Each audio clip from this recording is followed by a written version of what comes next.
Vehicle and asset finance from ABSA. Going off the beaten track from ABSA. Going off the beaten track to find solutions. With just 170 odd Ks of the season left, it was still Evan Hutchison and Achim Bergman who were setting the pace for the rest of the field, who by now had been thinned out by more than 30%. By the end of the day, more than 60% of the starters would have failed to see the finish line.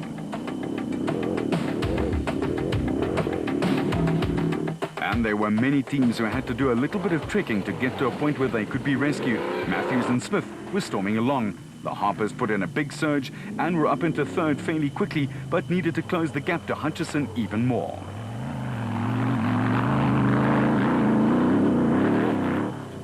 And for Variawa and Rousseau, there was now only one way, as hard and as quickly as possible, for as long as possible.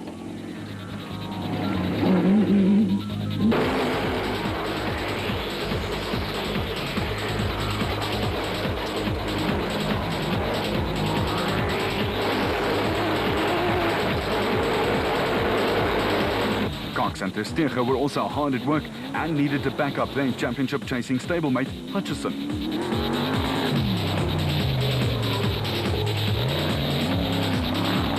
For Cronje and Birken, it had been a very good morning, but they needed to capitalize. Unfortunately, they ran out of windscreen fluid and battled to sea, an absolute drawback in a race such as this.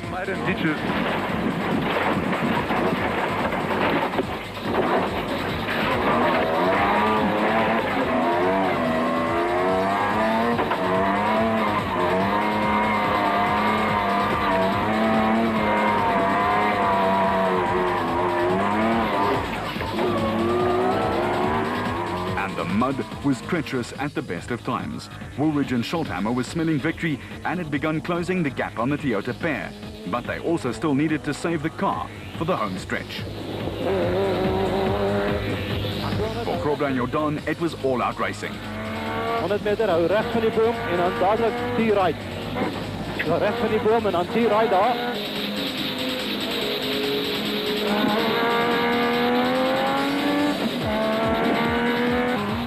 With Harkes and Moore in the second Ford Ranger doing their work proud by also going out hard and keeping it right there.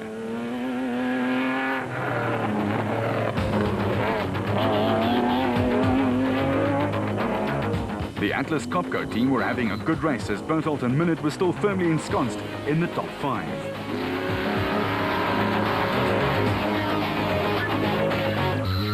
But after 230 Ks, the big move was that the SP battle had hunted up and Krobler and Jordan had pulled Harkes and Moore up with them.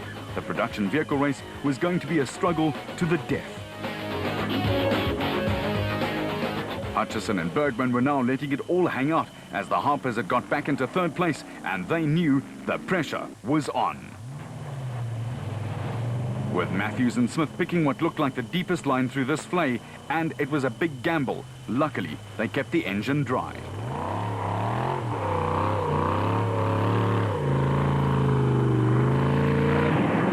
And then, the moment that ended the Harper Championship Challenge, there was a deeper line, and Nick managed to find it.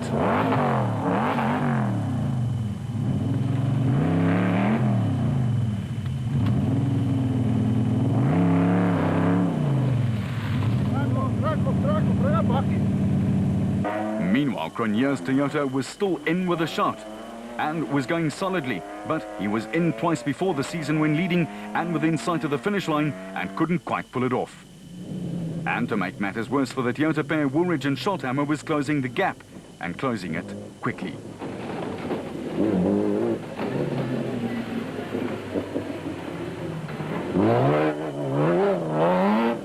Krobler and Jordan were on their way to clocking the fastest time of the day on Loop 2 and were themselves heaping the pressure on the two teams in front. And Cox was holding station in third, racing cautiously yet quickly.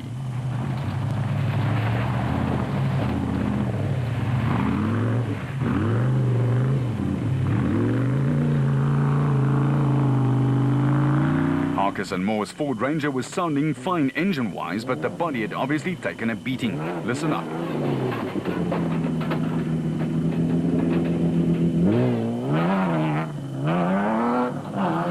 And racing in the Ford's considerable dust, it was Gary Berthold and Jeff Minute in the second Atlas Copco. A good return to form for the duo.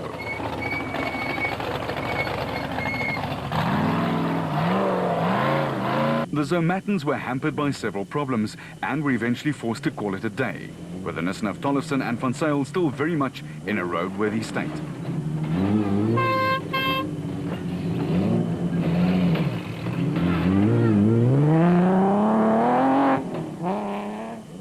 The Ryobi Nissan soldiered on, but it was all to no avail.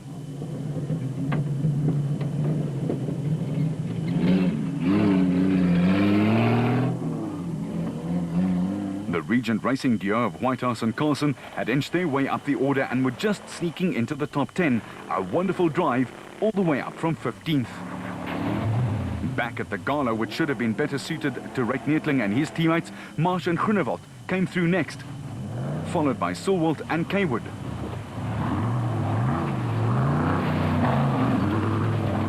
Who then promptly did a pirouette just for our cameras. At least, we think so. Foss, too, was clawing his way back after a rather hectic first loop and was back in contention, believe it or not. And in Class B, the Cries were again firmly in control, looking for win number 6. A truly great season.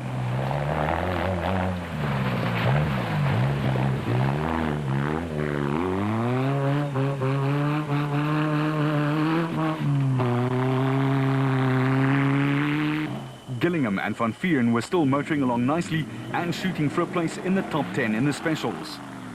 Rutherford and Doubtfire were going well until this huge mistake.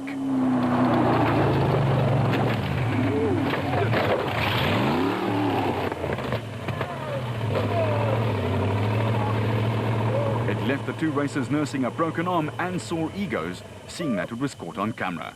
Thompson and Blakey were having a storming run though and were just outside the top 10 in the specials, all the way up from 19th. Rutherford, normally a very cautious driver, explained how the accident happened. Well, after the river section, coming to the river, heading for this dam wall there, we had no brakes. I think obviously water got in between the pad and the disc, and that was it. Hit this jump here, flat out in third, and ended up going end over end, I think. Well, certainly the most spectacular flip we've had this season, and a testimony to the safety features of the specials that there weren't any serious injuries. The Micra and XL dealer team put together a brilliant second loop, and from 7th in class, they were already one better. But the varying surfaces tested the driver's skills to the nth degree and required great timing and courage.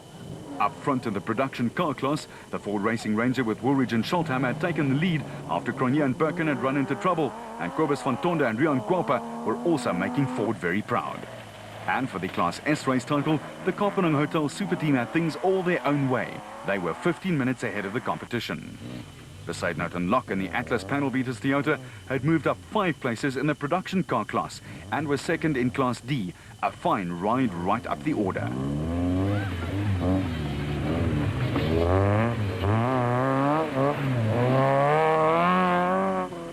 In Class E, Fisser and LaRue came through from 51st overall after the prologue to clinch 10th place in the production vehicle battle. And Peckham and Santoro also did some giant killing with a wonderful drive from 34th to a 2nd place in class and 12th in the production category, with Glenn Gibson and Mark Whitehurst in their ace go in 14th place in the specials.